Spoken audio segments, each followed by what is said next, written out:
Vai tu zini to, kādas ir galvenās pieejas, kā pareizi ieguldīt akciju tirgos? Nu, īstenībā jau tā patiesība, kā vienmēr, ir banāli vienkārša. Ir divas galvenās skolas, kā ieguldīt. Pirmkārt, tu pēc nenovērtētas uzņēmumus, respektīvi uzņēmumus, kura patiesā vērtība ir ievērojami augstāka nekā to tirgus vērtība, vai arī tu pēc uzņēmumus, kam ir potenciāli ļoti strauja izaugsme un no maziem perspektīviem startupiem tie izaugs par multikorporācijām. Citiem vārdiem sakot, tā ir tā slavenā value investing un growth investing pieeja. Bet jautājums ir, kā vispār tas strādā mūsdienās un cik mēs realistiski to varam izdarīt, ieguldot no Latvijas. Nu, tā tad neliels apkārtnes punkts. Šā veida investīcija pieeja, vispār growth investing, value investing, tā kā mēs to saprotam, tagad ir pazīstama faktiski kopš kādiem 1940. gadiem, kad leģendārais investors Benjamins Grahams radīja savu darbu Securities Analysis un pēc tam jau Intelligent Investor. Un būtībā viņš argumentēja, ka visrealistiskākais veids, kā nopelnīt, ir pirkt uzņēmumus, kuri ir stabili, kuri ir jau pierādījuši sev gadu desmitiem ar savu vainu uzņēmumu darbības vēsturi, tirgus daļu, stabiliem finanšu rādītājiem vai visu kaut ko tam līdzīgu. Respektīvi, viņi pierāda to, ka tas uzņēmums jau ir strādājis un ir kaut kāda objektīva kritērija, ka viņš šitā vairs nebūs ārā no biznesa un kāda slikta iemesla dēļ vai faktoru dēļ viņš ir netipiski lēts.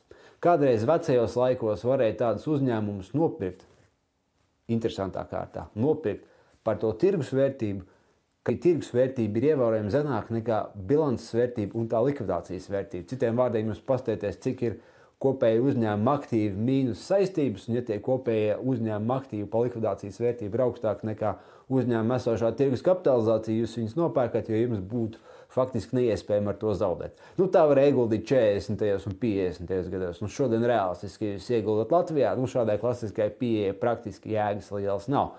Bet pašam principam, ka tu nopērci kaut ko, kas maksā centus, bet īstenībā ir vērts dolāru, protams, tā pieeja strādās vienmēr un visur, jo tas ir jebkurš loģiski biznesa un ieguldīšanas pamats.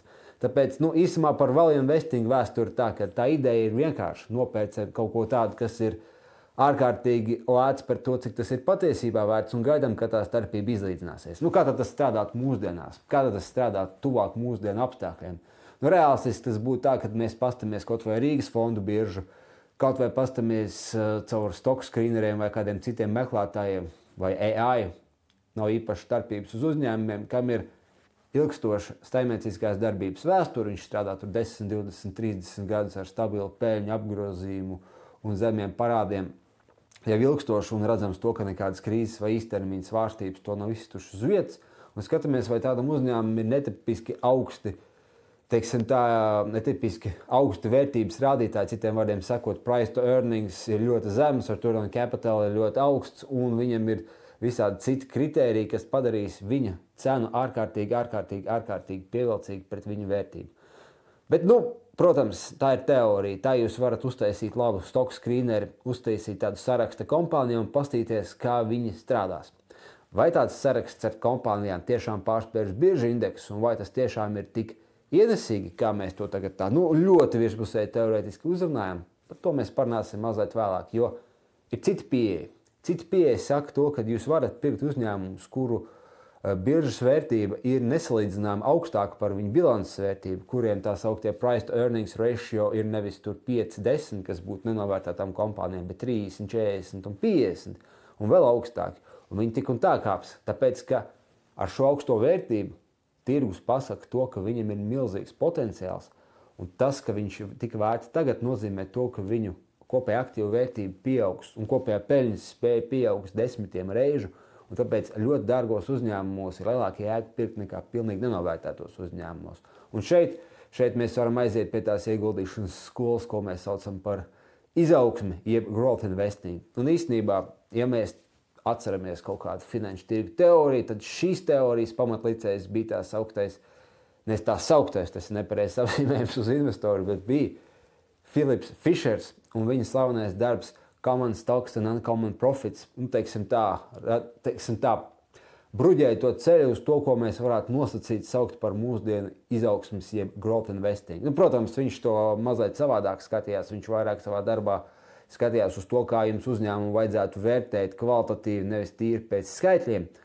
un viņš vairāk būtu saistāms ar cilvēkiem, kas iegulda caur privāto kapitālu un privātā kapitāla fondiem nekā ar akciju ieguldīšanu. Bet tā kā vienmēr, mums no jēgas skatīties 60 gadu vecām teorijām, lai viens pret viņas piemērot. Kad mēs skatāmies uz kaut kādām vecām teorijām, mēs uzdodam jautājumu, vai ir jēga vispār tās teorijas skatīties un saprast. Un šajā gadījumā viņš skatās, ka nav svarīgi tieši cik viņš tagad ir novērtēts, par to, cik tas uzņēmums ir kvalitatīvs un kāda ir viņa, teiksim tā, spēja ilgtermiņā augt un ilgtermiņā pelnīt. Un šeit, protams, mēs uz to varam pastīties, un mums to jāskatās mūsdienu kontekstā, kurā mēs redzam to, ka uzņēmums būtu jāvērtē pēc viņa biznesa modeļa, pēc viņa kvalitatīvās, jeb konkurētspējas priekšrocības, un jau pārslēdzoties uz 21. gadsimta 20. gadiem, vai viņš ir skalojams. Jo mums ir bijuši ļoti daudz piemēru ar izciliem, superveiksmīgiem uzņēmumiem, tīri no tādas, teiksim tā, biznesa darījuma viedokļa, ka viņi ir tikuši nopirkti, pārdot un kotēti biržās ar 10 miljardu vērtēšanu, pat ja viņiem nav apgrozījums. Sākotnēji pirmais viszināmākais stāsts, tas bija ar Instagram.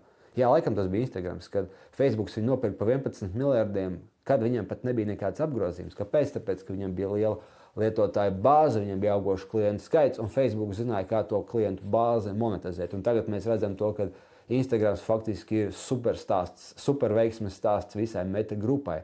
Tāpēc te arī ir case, jeb scenārijs, kad mēs ar uzņēmumu, kuram vispār nav apgrozījums un vispār nav peļņas, tikai milzīgi strauja izaugsmē, tieši lai viņi dabūtu klientus, ir radījis viņam milzīgu vērtību, jo tieši tas klients ir viņa vērtība, jo viņi atradīs citus veidus, kā ar to nopelnīt. Varbūt ne tagad, varbūt ne sākumā, bet kaut kādā brīdī tiem klientiem būs milzīgs pielietojums un milzīga vērtība tiešā vai netiešā veidā nākotnē. Tāpēc tā pieeja ir pilnīgi savādāka, bet tas nenozīmē, ka viņi nestrādā. Un mūsu growth investing vai growth approach būtu, es teiktu, šāds. Ja es to visu norizumēju, ko es iepriekš stāstu. Klasiskā pieeja būtu tāda, ka mēs aizējam, piemēram, uz jaunu tirdzniecības centru vai kādu autodīleru vai kādu veikalu un pastamies, varbūt ir baigi labais produkts, varbūt ir baigi labā mašīna, varbūt ir jauns veikals, un mēs paredzam to, ka viņš, būs lielākais savu veidu tirgotājs vai kaut kāds izplatītājs visā Eiropā. Mēs redzam, tur ir labs biznesa modelis, labs klienta atbalsts, laba mājaslapa, viss kā vajag. Pēc tam pastamies uzņēmuma darbības radītājs, viņi ir izstāst, ka ir strauji auguši, bet uzņēmums ir pārvērtēts. Bet tas nekas, jo tā izaugsme mums šķiet ir daudz spēcīgāk nekā šodienas vērtējums, un mēs pieņemam to, ka tas veikals, kuram ir 5 filiāles, būs veikals, kuram būs 500 filiāles. Tā ir tāda 70. un 80. gadu pieeja. Šodienas pieejā, protams, tas ir visi startup vidē, kur būtu jāvērtē potenciāli uzņēmumi, kas mums kā akciju investoriem būtu, teiksim tā, startup, kas būtu nesen kotējušies biržā, kuriem bieži vien nav tik strauji un labi, teiksim tā, peļņas rādītāji, bet ir ārkārtīgi strauja izaugsme tieši attiecībā uz to, kāds viņiem ir lietotāju skaits un kā viņi ir konkrētā tirgsnišā. Arī atkal, kas ir labākie piemēri uz šo brīdi, kad es to ierakstu, tas, protams, ir AI kompānijas, kuras ir ārkārtīgi daudz, pat atskaitot visus milzušus, kas ir tur, visi Groki, visi Gemini, visi OpenAI un visi pārējais, ir dažādi mazliet mazāk uzņēmumi kā Eleven Labs un visi citi, kuriem būtu potenciāls iet biržā un pēc tam jau tirgoties ar milzīgām vērtībām. Un, protams, ka viņiem nebūs tik strauja peļņa, cik stabili nevis strauja peļņa, kā tur kaut kādiem lieliem dividenžu maksātājiem, bet mēs liekam uz to, ka viņi būs giganti un viņi iekaros visu pasauli caur internetu. Kā iepriekš tas bija ar e-komerciju vai ar elektromobīļiem vai iepriekš ar kaut kādiem sociālajiem tīkliem un tālāk un tā joprojām. Tā ir tāda vienkārša pieeja, vienkārši apraksts šai pieeja galīgi nav vienkārša. Un tad ir jautājums, kas tad ir labāk. Tagad mēs varam skatīties uz nākošajām AI kompānijām, kas kotēsies biržā, kuras potenciāli būs 10-20 reižu vērtīgākas, vai mēs ejam uz uzņēmumiem, kas tur ir strādājuši 30 gadus, bet vienkārši nav nenovērtēti, lai dabūtu stabilu iemesīgumu. Atbildes īstenībā tādas pareizes nav. Un šajā gadījumā es vienkārši jums ieteiktu sekojošo.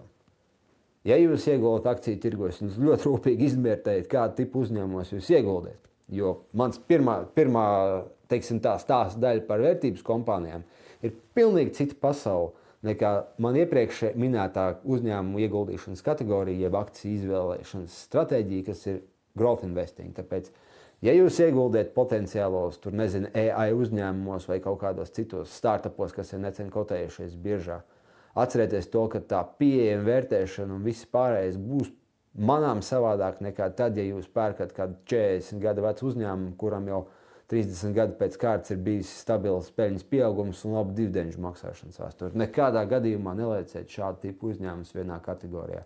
Atcerieties to, ka vērtības uzņēmumiem ir noteikts veids, kā viņi tiek vērtēti, un izaugsmas uzņēmumi ir tieši tāpat. Un katrs uzņēmums ir jāsalīdzina savā kategorijā pēc saviem principiem un pēc savas pieejas.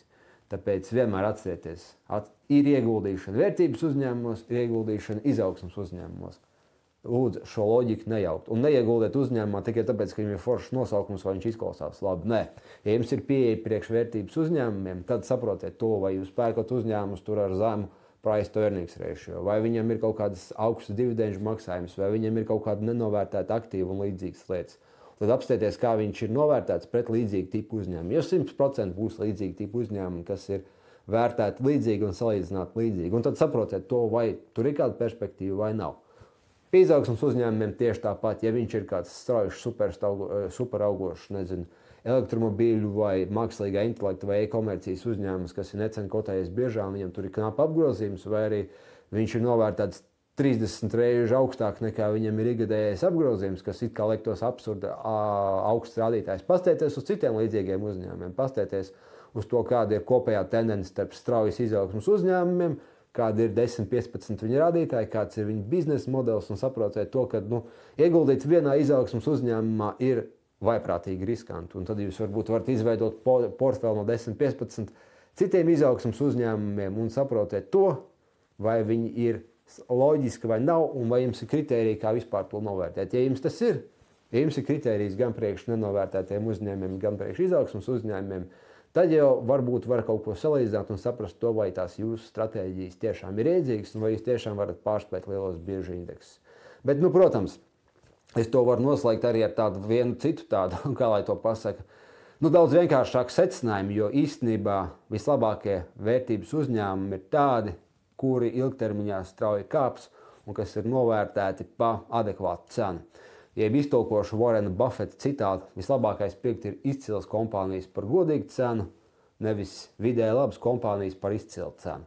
Tā ir tā labākā pieeja, bet šajā gadījumā, šajā video es jums vēl vairāk nemudžināšu prātu un nejaukšu izaugsmas ar vērtības kompānijām un kā īstenībā skatīties uz abām divām vienlaicīgi. Tas citam video, bet šeit es gribēju pateikt to, ka ir divas galvenās ieguldīšanas skolas, vērtību un izaugsmu, un galvenais atrodiet kritērijus, kādiem ir jābūt vērtības uzņēmumiem, kādiem ir jābūt izaugsmas uzņēmumiem, un tiešām kā jūs viņus varat salīdzināt, un galvenais nevērtējiet uzņēmumus, nesaprotot to, kāda ir jūsu ieguldīšanas pieeja un kāda ir kritērija katrā segmentā. Bet, ja jūs gribat zināt mazliet konkrētāk par katru no šām ieguldīšanas skolām un iet tur sīkāk, sekojiet manam YouTube'am, jo es šeit izstāstīšu galvenās ieguldīšanas pieejas no visām galvenajām ieguldīšanas skolām. Tāpēc tiekamies vēlāk.